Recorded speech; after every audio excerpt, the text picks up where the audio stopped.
Well, I was a writer, I guess you could say, ever since I was about 12 or 13 years old. In fact, probably even younger than that. Before I even became a writer, before I even knew how to read and write, I did a book. I drew pictures of dinosaurs and copied the names as best I could, not knowing what the letters were.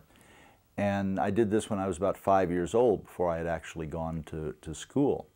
So there was a writing instinct in me from a long ways back. When I was a teenager, I tried to crack the sci-fi magazines at the time, had no success.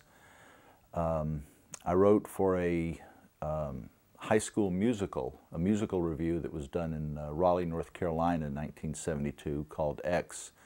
And of all the segments in it, my two segments were the ones that got people the most upset and threatened to have the project pulled and things like this.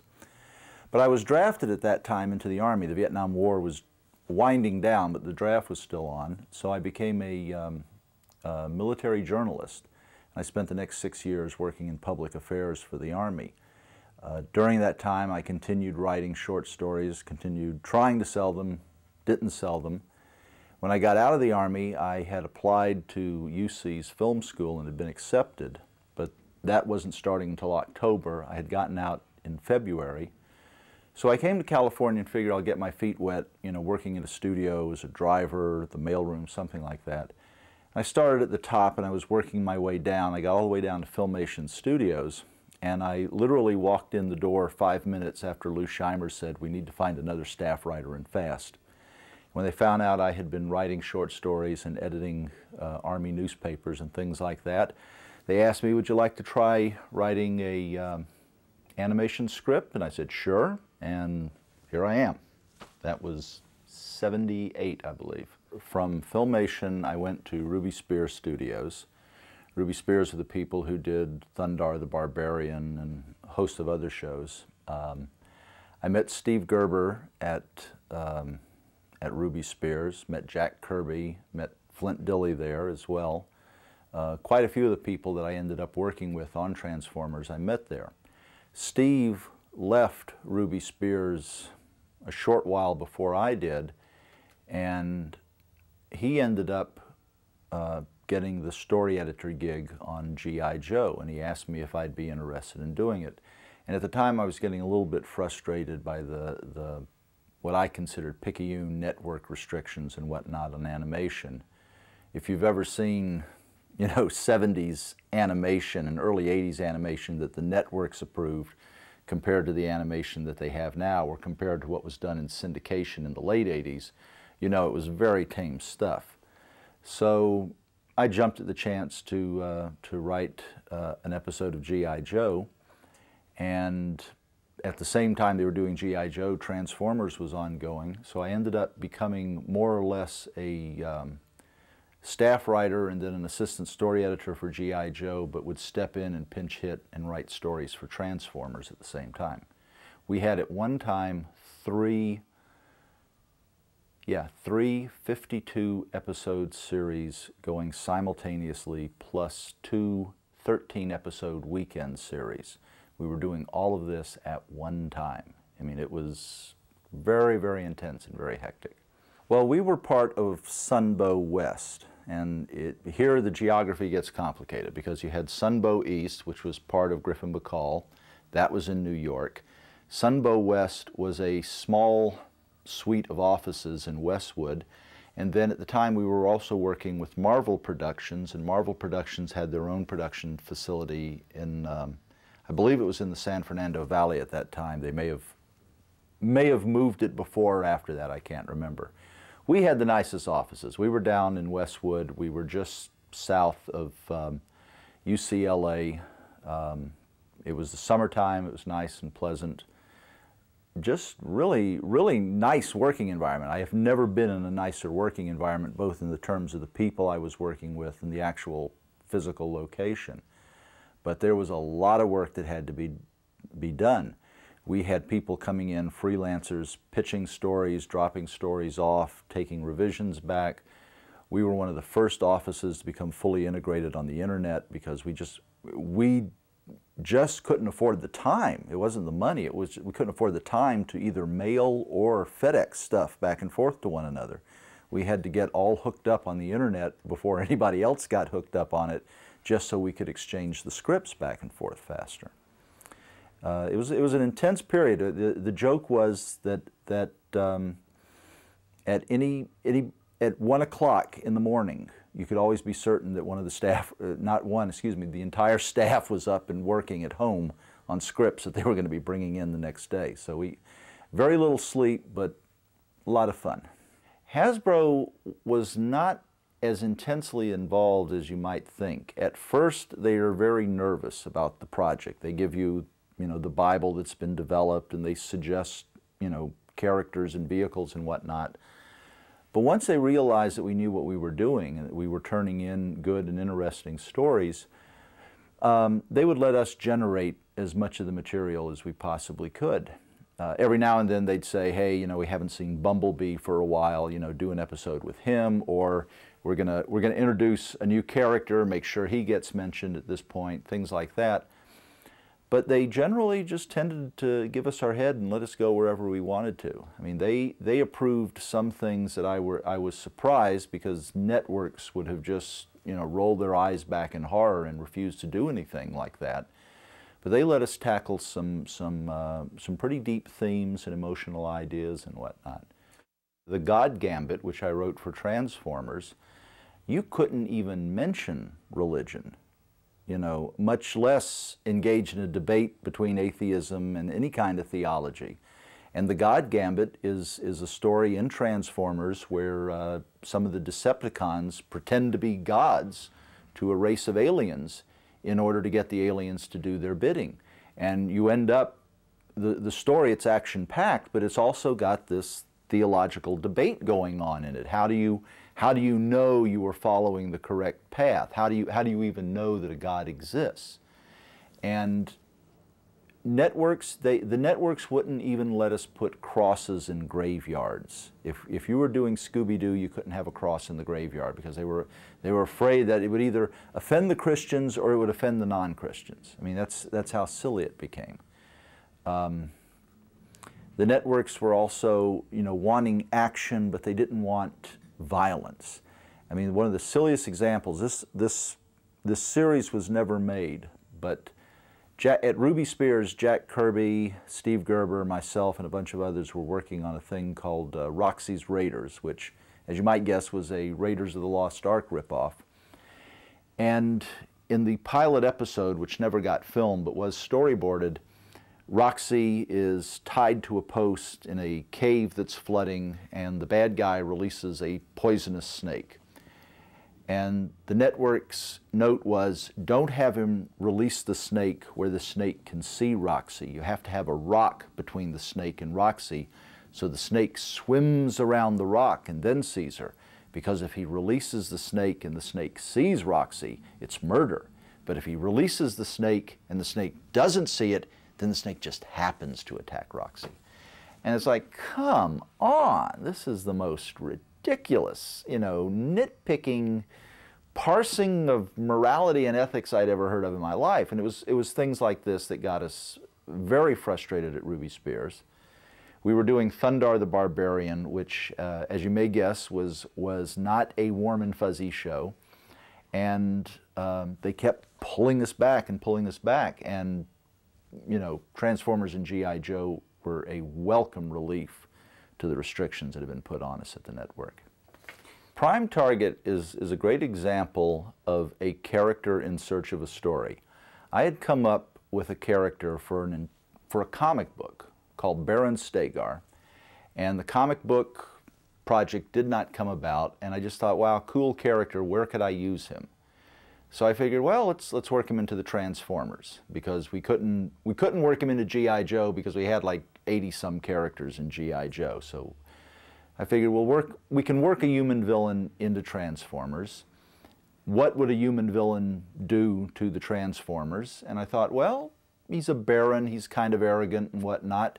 Let's make him a big game hunter. Let's have him going after the biggest game of all. And yes, I'm acutely aware of the most dangerous game and whatnot.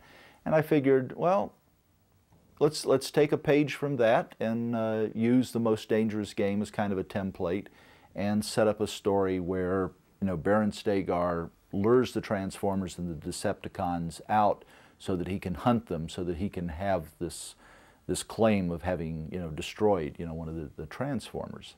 So that was pretty much the origin of that. That was a pretty fun story, as I remember. It was not particularly deep or emotionally complex, but it was a lot of fun to write. The year before Transformers came out, in fact, the year that I left Ruby Spears had done a show called Turbo Teen, which was about a teenage boy who magically turns into a car. And I remember when they did this, I had become aware of the Transformers toys. I had no idea they were actually planning a series at that time. And I just could not believe, I said, why are you doing something stupid like a boy who turns into a car? You've got these cool toys from Japan. Why aren't we doing stories about, you know, robots that turn into vehicles and whatnot? It makes more sense. Nobody will identify with the robots, you know, so fine. When Transformers came along, I was more than happy to work on it. But it was difficult trying to come up with unique challenges and problems and situations to put them into. In a certain aspect, you were limited because there's only so many things you can do to a particular type of vehicle. On the other aspect, you were pretty much unlimited because there weren't a lot of areas that we couldn't explore with the Transformers. We could do just about anything we wanted to with that series. Transformers was a successful show for two reasons. Number one, it was cool. You can't separate the Transformers themselves from the success of the show, because there were imitations that came out that at the time did pretty well too.